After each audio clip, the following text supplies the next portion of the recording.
and our slogan is Lemah Zest from the Northwest. Here presenting and answering your questions today are me, Becca Carjan, Ariel Isaacs, Lizzie Wilsmore-Finkel, Daniel Norwitz, Will Fleming, Alex Jordan, and Cooper Atkins.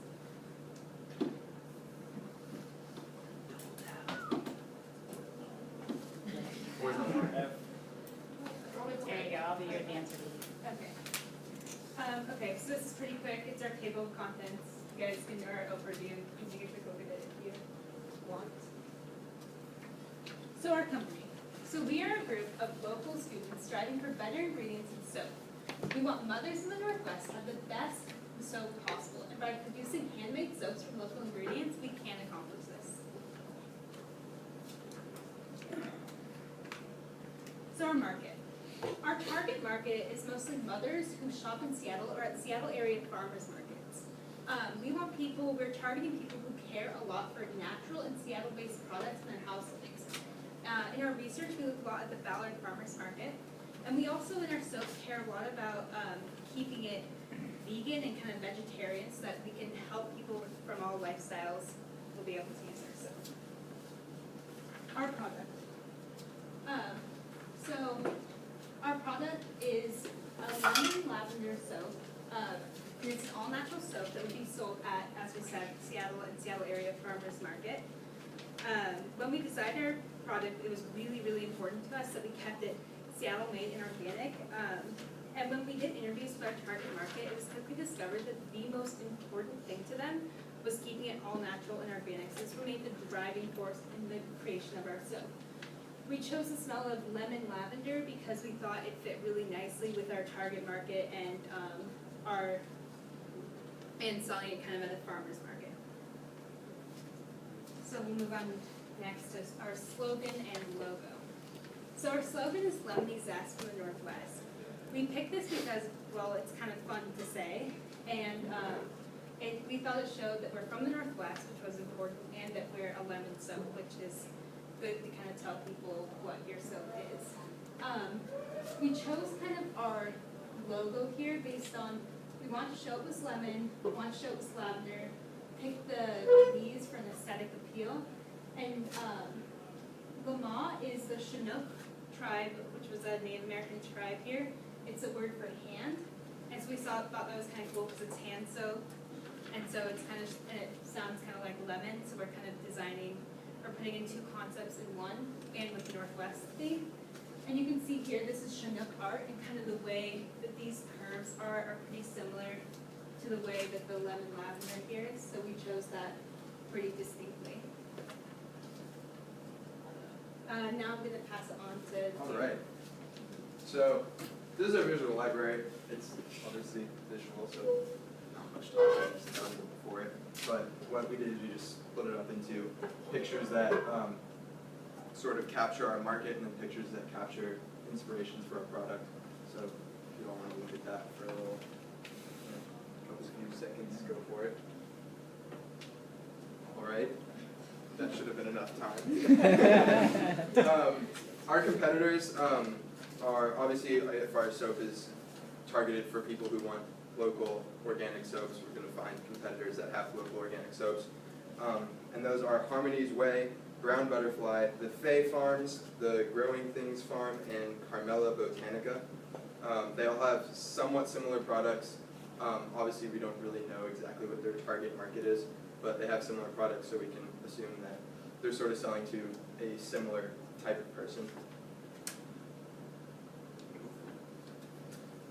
Ways we are different that we kind of stand out against our competitors are that we don't, like I said, we don't know of any other companies that are specifically selling to mothers who go to farmers markets who have children. They also don't necessarily all have all natural ingredients and recyclable or biodegradable packaging, which we have both of, and most companies may have one of each. So our initial surveys we conducted to get some market feedback, and they helped us with a bunch of stuff from pricing to design to logo to spelling of our name, and we took all that into account and did everything that our market asked for. So we changed our packaging from a box to a wrapped, I don't know where our product is, but we wrapped our soap instead of put it in a box because our market decided that they'd rather have individually wrapped soap. We were kind of playing around with how we wanted to spell our name, and they gave us a straightforward answer how they wanted us to spell it, so we did that. And then from concentration of scent and to color, originally our soap was pretty kind of yellowish, but they wanted a yellow soap, so we got put back on the scene and came up with a really cool yellow tint and made the soap look awesome. And now it is Ariel's turn. Kill it. So this is our first prototype. Our original intent was to have a box soap of shaped like a flat lemon with a lemon berry scent and berry color stripes through it with seeds around it. However, you'll see in the next few slides how we changed it based on our market and experiments. For example, at the beginning, we were going to do a ball soap, but we decided those were too boring, and everyone does those, so we changed it to a flat soap. So the changes based on our market were, first of all, initially our branding was much too simple. If you saw from the previous slide, there wasn't really any color, and the logo was very simple. So in our surveys, people actually said they did not know what we were selling. So we took that into account when we were making our final logo. Also, during surveys, people wanted wrap soap, other than box soap. No one liked box soap in our market, and so those were what we went through with our market. Based on our experiments, we also changed some stuff. First of all, we decided that berry was not a good idea to use for our other scent because berry scent is very artificial, and we wanted to keep it all natural.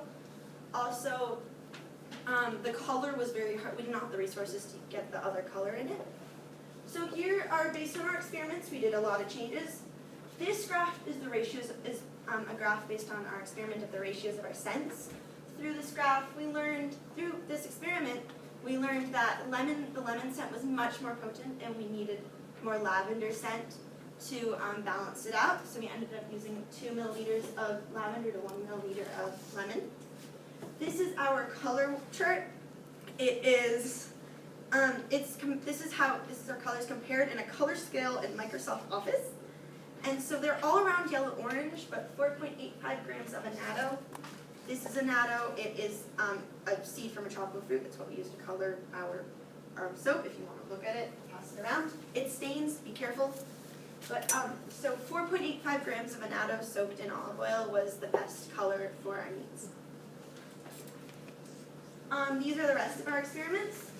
This experiment is the cleanability experiment.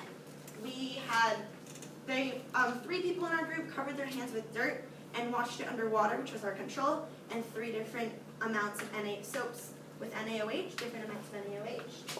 And so this is the graph of that if you want to look at it. This is the pH graph. We melted soap to the best of our ability and tested the pH of them. So this is the amounts of pH. This is the pH. And solidability, which was very important in this experiment because of how we're functioning. So bar soap, it has to be pretty solid. Through that, we just kind of squeezed them to see how solid they were. And through that, we learned that 31.6 milliliters of NaOH was the best solidity.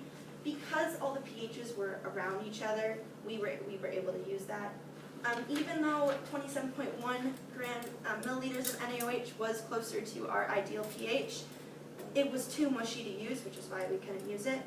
Also, the 31.6 milliliters NaOH cleaned their hands well enough for our market. So these were our changes based on our experiments in our market, and I'll turn it over to Lizzie for our final prototype and more. Alright, so as you can see from the board, this is our final prototype. We changed it a lot from the beginning. I actually have it right here. and I'm gonna pass it around, if you could just leave it in the bag since it's kind of mixed in with the soap and it could possibly get sticky, but you can go ahead and look at it. And it's squishy because we have You should to, open You the should bag open and that take so a you smell. can smell it. yeah, open the bag so you can smell it. It's kind of squishy because there's stuff in the packaging. Basically, as Becca already explained, we chose this design. The soap is shaped like a lemon from a mold, and that's just kind of the general package. So financials was a big part of this because we were given a budget, obviously, to create the soap, which was $50, and so that included buying ingredients, buying stuff for packaging, just anything we need to manufacture it. But obviously, if we are going to make this a real company, you have fixed costs and variable costs. And so the fixed costs was things like the blender that we used to make the soap, the molds that we used to actually create the lemon shape, and any sort of materials that we used in the trials, like a per trial amount, that goes in fixed costs. And that we figured out, theoretically, we did not actually spend around $450, but we figured out theoretically if we were going to make this soap, that would be the cost initially for starting it. And then the variable costs, that included things like actual buying of the ingredients themselves, because that fluctuates depending on the market. You know, so things like packaging, the annatto seeds, and that ended up being around $160 theoretically. Again, we did not actually spend this much money. This is just a table of how we broke it down. It's a lot of numbers. Don't worry about trying to understand it all. It's very crazy and complicated. But basically, we broke it down into fixed costs versus variable costs, and then we just added it all up, and that's the process for how we arrived at our set budget.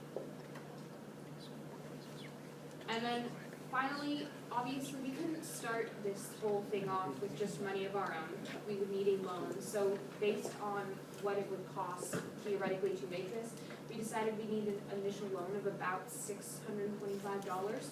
And of course, we need to pay this back. So basically what we figured out is we'd make about 20 units of, or not 20, sorry, 40 units of soap per week.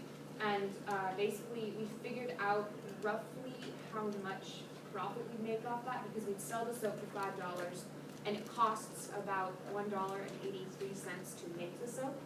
So once you get, you know, materials and all of your deductibles involved, the total profit would be about would be $40.14, but 20 of it goes to paying back the investors, which we would aim to do within a 40-week period. So we'd end up with about $20 of profit per week. And the profit we make per bar is about $1 because it's just numbers sold divided by profit. And we determined also what the future of our product would be if we continued this. Basically what we want to do is, the main thing is making sure I'm keeping the pricing low, because that's very important. We found in our surveys, most people said roughly between $3 and $8 was an ideal price range for them. And they also said they would like to see us be a little more moisturizing, because we didn't have a whole lot of time, we couldn't play around with the recipe too much. And then we'd also like to make the packaging a little more user-friendly than we have, which was also a request of interviewees. I don't know what is going on, but Oh, I hate Windows update. So, okay, I'll just continue to talk because I pretty much remember what's on there. Yeah, basically we would continue to make the packaging itself a little more user-friendly and a little easier, so we wouldn't have to put all that bubble wrap and make it kind of a squishy package. It seems a little odd. And then we also just thought about the future for our company, so short-term versus long-term is kind of how we broke it up. Short-term, we want to make ourselves self-sustaining, so pay back that loan, establish ourselves in the market, and just keep selling locally, because that's really a key factor in our actual brand. And then long-term, we'd still like to stay in the Seattle area because, again, the local is very in tune with our brand. But we'd pretty much maybe expand out, maybe make all-natural like shampoo or lotion or body soap. Just generally work on making the business a little bigger. And that is Lemah soap. We're just going to open the floor to questions now.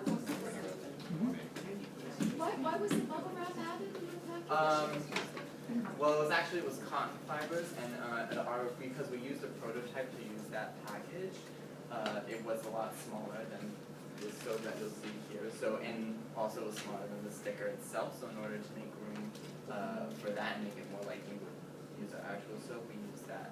Just so like because these were prototypes that we used to interview in the market, we wanted to have something that when we gave it to someone, they could like smell the soap and know that there was soap in there. So we probably actually used some cotton in there because a lot of people responded very positively to having a little bit of squish in there. It sort of made it unique and fun to have. So when you like pick it up, that intrigue. I have a question about the composition of your soap. What oils and what percentage of each oil did you use? So we used 20 grams of coconut oil in our soap, and then we used 21.4 milliliters of 100% extra virgin olive oil. We ended up using 31.6 milliliters 6 molar NaOH, and 0.1 milliliters lavender, or 0.1 milliliters lemon scent, 0.2 milliliters lavender scent, and 4.85 grams of NaOH, or the annatto seeds soaked in the olive oil. In the back, did you have a question? Yes, I have a few. Let me start with one. So differentiation. I mean, I'll ask you guys two questions. One is on differentiation. How is your soap different than? I think one of the points said like no one was selling soap to mothers with kids. I mean, I don't know if I go into the grocery store, that seems to be a key category, right? So. How's it different for Our plan is to sell at farmers markets, and at farmers markets, most of the soap that you'll find there, and I've been to the Ballard Farmers Market, all of the soap we see there is goat's milk soap. Ours is not goat's milk soap, but it's still all natural, everything is fairly local, and basically what we're using is gonna be, we're differentiated because we're using a different ingredient. We're not using that goat's milk, and we're having a very specific market. I've talked to several of the farmers at the market, and they specified that they wanted, that their selling point was just to farmers market goers as a whole, but we figured if we were slightly more specific with it, which was also part of the assignment, but we figured if we were more specific with it, we could have a better target, since theirs was fairly generic and it wasn't really targeted. We are also selling exclusively to farmers markets, not distributing to, say, grocery stores and tourism industries. So there is a smaller market there, and a lot of people don't just sell to a farmers market. So if you imagine somebody showing up at the farmer's market, what's like the key takeaway you'd want them to see and go, oh wow, that's really different because, what's the answer? This wasn't in the slideshow for some reason, not sure why. But our soap is actually vegan, and there is a noticeable percentage of farmers market goers that are vegan. Yeah. And that's obviously a selling point. Isn't goat's milk so vegan too? We don't have goat's milk though. Goat's milk? Most is not. Oh, because milk. Goat. So the answer is no. That's all right. So okay, so that sort of ties it. So I don't know. Did you test that with any like people and see if they wanted to buy, if like they like eating vegan food? Did they want to buy vegan soap? It's not necessarily.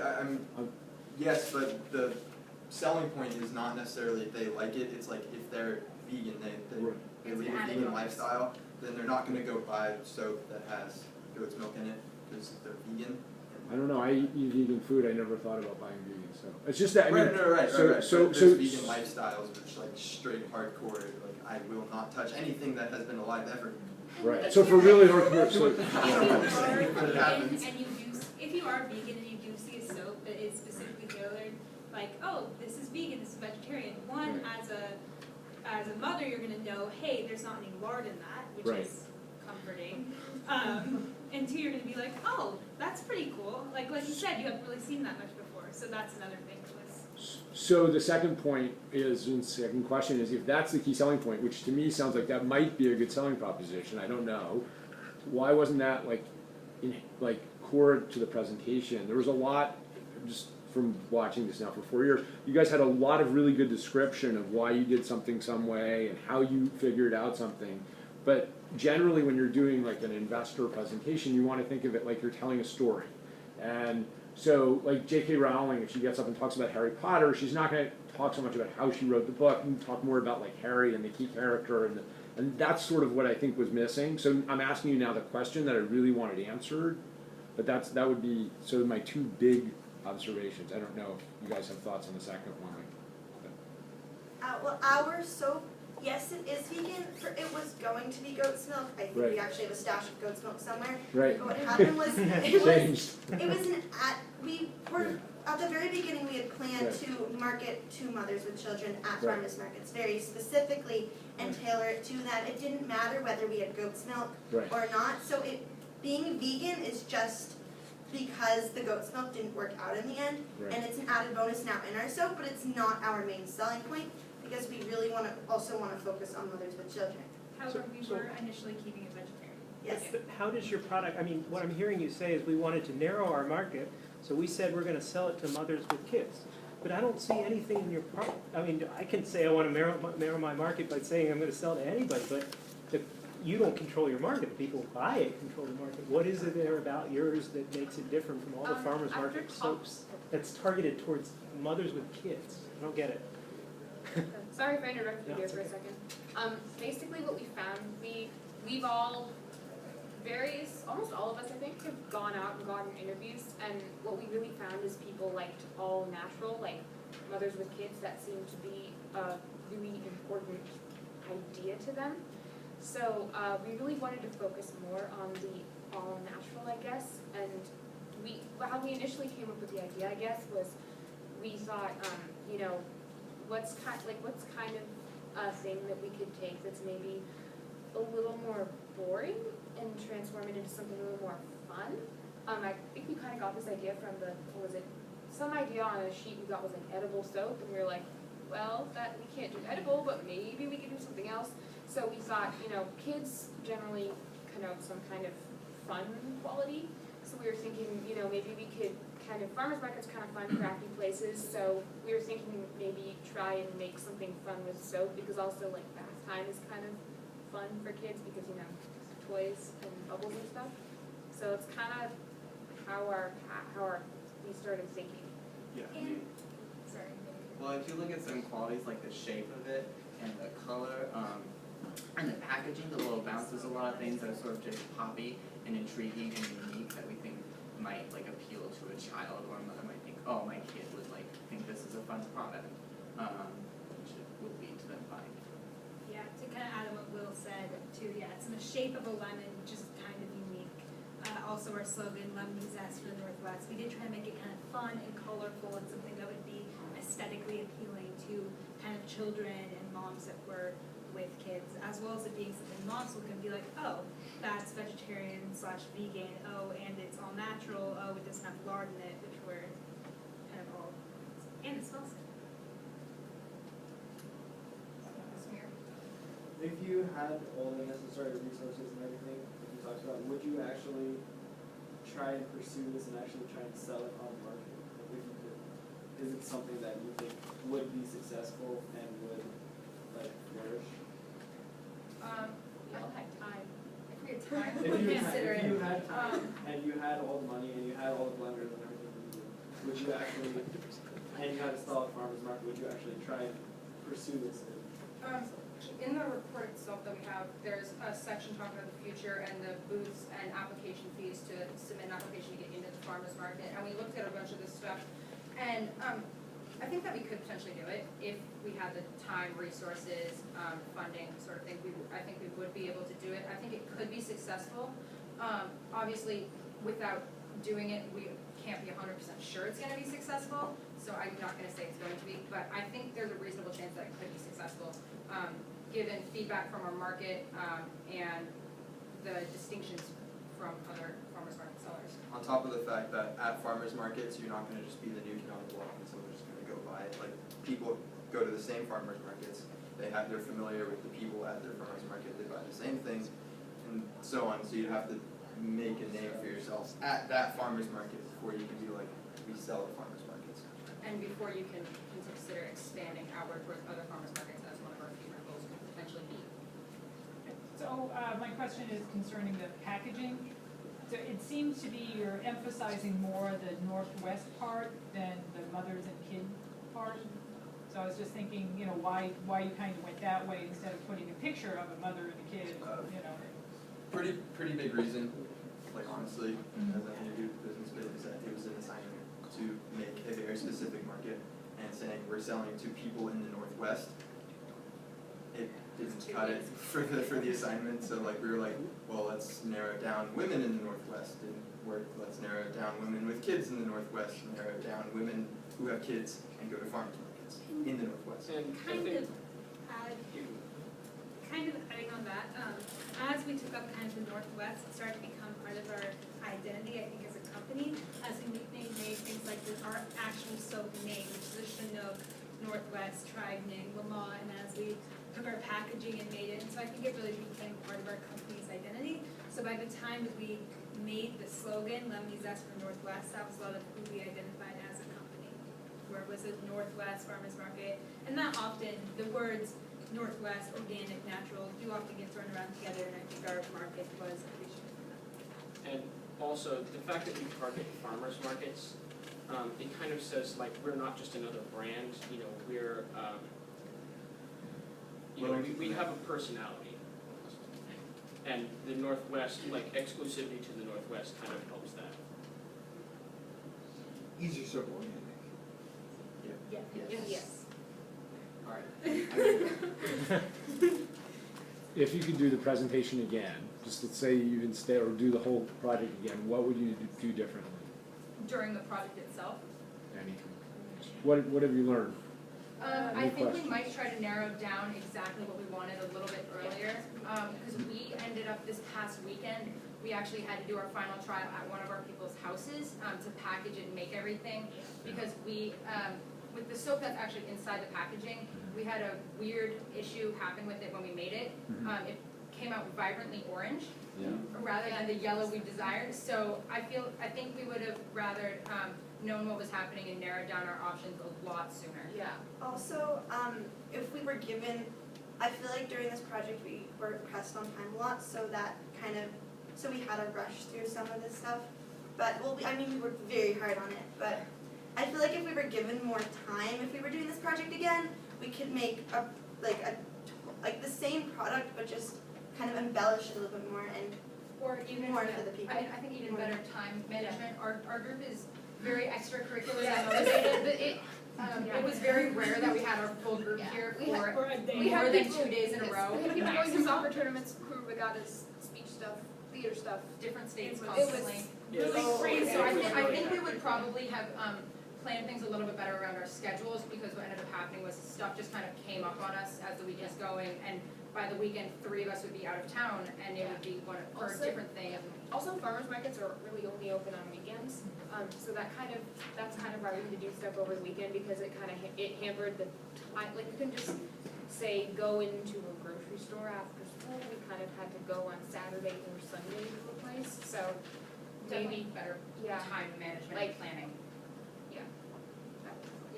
Do you think that there would be any value in selling your soap right next to people that are actually selling fresh lemons? Like do you see any value in taking your packaging out of the soap aisles and moving it over closer to where actual lemons are, or aligning yourself with people that are So selling fresh at the lemons? Ballard Farmers Market, the way they have it is spread throughout the market. There are different soap places like all around it, so there's one at each end and kind of on opposite sides. So I think what we would try to do is we would try not to go, of course, near the other soaps, because they would have been established, already have following, sort of, and then since we would be new, I think we would probably want to get near one of the ends to try to be like the first thing that they see before they get there, so maybe they see us and go, oh, I'd like to try this first. And I think that actually would be a good idea to do, just to kind of show like lemons, clear lemons, so even though we aren't getting the lemons from them and there is an actual real lemon, because we gotta use the scent, I feel like it might be a good way to show the connection, and that we really are Northwest, and that there are lemons here, we have lemon soap, and sort of a connection there. I think kind of another add-on to that is not only selling your lemons, but selling your other places targets, maybe kids or mothers. Is that as kids were like playing near going to the crayon selling place, mothers would then be able to be like, oh, it's pretty, we tried to design so it was pretty attractive to the eye and kind of eye-catching and Lemah, so we would hope that it would kind of draw people close to it, which would be kind of near. Also, a lot of booths, companies, whatever, at farmers markets don't sell a single product. Like you'll have those, the guy who always has the honey sticks, but also has, honey, like soap, honey, jars of honey, or you'll have a guy who's selling fruit but also has pies sort of thing. So we eventually have to expand into things like lotions, like body washes, like Different shampoos, flavors as well. and so on, things like that. Can I ask you guys to do like a, I'm just gonna ask a couple of science questions. can I do something real quick? Yeah, go ahead. Can I ask you to do like a thought experiment here? So when we do design, like we often go deep and then you have to back out and you gotta go broad. You go deep and you back out and broad. I think right now you're really deep. I think you got a really cool product. But what I wanna ask you to do is if you were gonna let go of farmers markets and let go of vegan, let go of the Pacific Northwest, just, I know it's hard to do because you're invested in it, but if you could let all that go and you just looked at the product, who would buy it? Could you tell me somebody totally different than what you're thinking of right now? Well, actually, we at the beginning we struggled with narrowing our market, and it just kept getting pushed by certain people, and we started pretty broad. I'd say we started with people. We started with people in the Northwest who, most people in the Northwest, pretty into organic, natural stuff, and that's where we started. And we were like, well, let's go from there. That's when we found the Chinook stuff. That's where we found doing all organic, farmers market type things. And then we're like, well, gotta go narrower. And you're like, okay. And then women in the Northwest. And it was like, we just kind of kept picking. Yeah, I get all that, but let's answer my question. Like, who would buy it? Well, looking at Who's it, somebody I'd different? say someone who likes good smells. It smells I pretty think- good. yeah. It's yellow. I mean, like The only, I could see like younger, like kind of a younger, maybe not family oriented people, like maybe young single adults who like go to farmers, not necessarily just single, but like without children, who just like go to farmers markets and really like all natural stuff, or even older couples who are really kind of jumping on the all natural vegan boat. I could see them maybe buying it just because it smells good and it's kind of like a cool shape. So if you're really into like, maybe some people arrange like fancy soaps on the back of their toilet or something, if you like that, that could be a fun. and also things like people who are selling pies at farmers markets. Their market is people who want to buy pies at farmers markets. Like whoever wants to buy our soap at a farmers market will buy our soap at a farmers market. Like it's you can go into a big mass-produced product like we talked about with Megan in her presentation. Big mass-produced products, you're going to have a market that's pretty specific, or else it's just kind of going to go nowhere. And this is not the biggest product to do that with yet. So, I think. Yeah, so a couple things, a bunch of your tests that you did with your soaps were pretty qualitative, which is fine, because it makes sense to get those kind of elements figured out. With your qualitative tests, so you must have had testers doing your tests to figure out how well it cleaned or how strong the smell was. When you were doing those tests, was it a blind test, or do the testers know which soap was which? We knew because the way that we had to conduct this all, again, we were kind of crunched for time, so we had to conduct it all in like a single block. We did the testing when we had 5 group members. Yeah, so I think what we ended up doing is, they were also doing the pH testing at the same time, so we actually knew which soap it was because they would cut off a certain piece of it for the pH testing, and they'd be like, okay, this one is done. Because otherwise, we didn't, like, we couldn't. There was no one extra to record the Yeah. data besides the ones We doing the have, testing like, 3 of us were testing, and then 2 were doing pH stuff. Can I, so as one of the testers, I don't remember being particularly aware of like what the analyte was or what it exactly was, because I wasn't I didn't very really involved in remember. that process of figuring So out. if you guys wanted to get more unbiased tests, not saying that yours was necessarily biased, but had the potential to be biased, what could you have done differently? I think what we would have done differently is we would have actually taken it to our market and had them do the testing themselves rather than have our group do the testing. Because they know what they want. Our market would be better equipped than us to tell us what it is that they're looking for in their soap and which soap they do like better. So I think we would have done that, but again, we were crunched on time, weekends, members. Also, it's kind of hard to go up to someone, I guess, at a farmer's market and say, here's some Olive oil. Please wash your hands with our soap. And I think if we were able to move forward and like this became like an actual kind of being drive, you might kind of then we'd be able to do it, Yeah. but it's, I think we all kind of had some trouble being like, hey, this is for a high school project, will you answer some questions? And we actually, Yeah. Lizzie went to a farmer's market. Yeah, I went to a farmer's market and apparently you are not really allowed to ask people questions about the product you're gonna sell. And so that, luckily I got 7 now, I guess elicit interviews, but that, just don't do that. Don't go to the Redmond Saturday Market and interview people. So that was part of our issue was that, because we actually all looked spread out. I think I had access to the Bowen market and maybe one other person did, and with not being really allowed to interview people, there wasn't a lot of ability to get those interviews. So I think we would have, if we had the opportunity to figure out those trials more, we would actually ask our market and figure out a way to have them do it where it's not at the farmer's market, like ask them to come do something some other time. But I feel like for high schoolers, that's probably not gonna be the most trusted thing, and a lot of people aren't gonna be willing to do that, but yeah. Or unless Laura more. You sure? Okay. I just give you like a general piece of feedback and heads up from both watching a lot of these over the years and then thinking about next year. Some of you probably will take American Studies next year, right?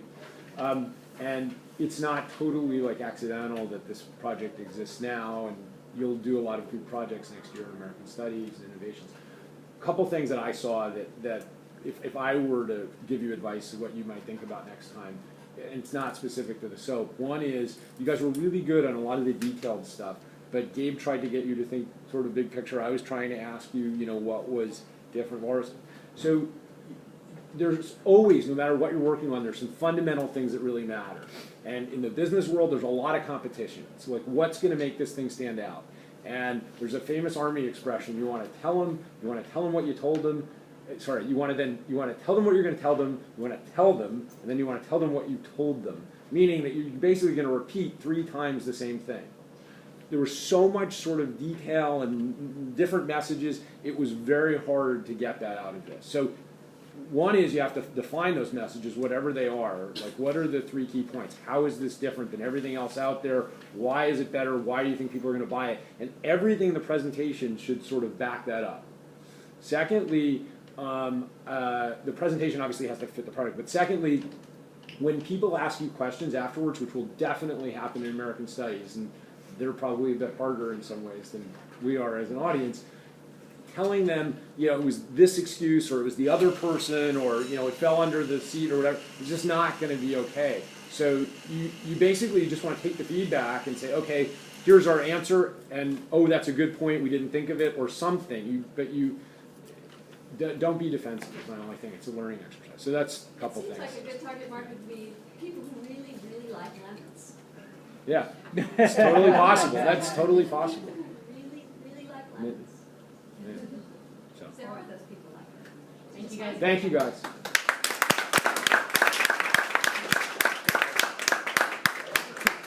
Hurry up.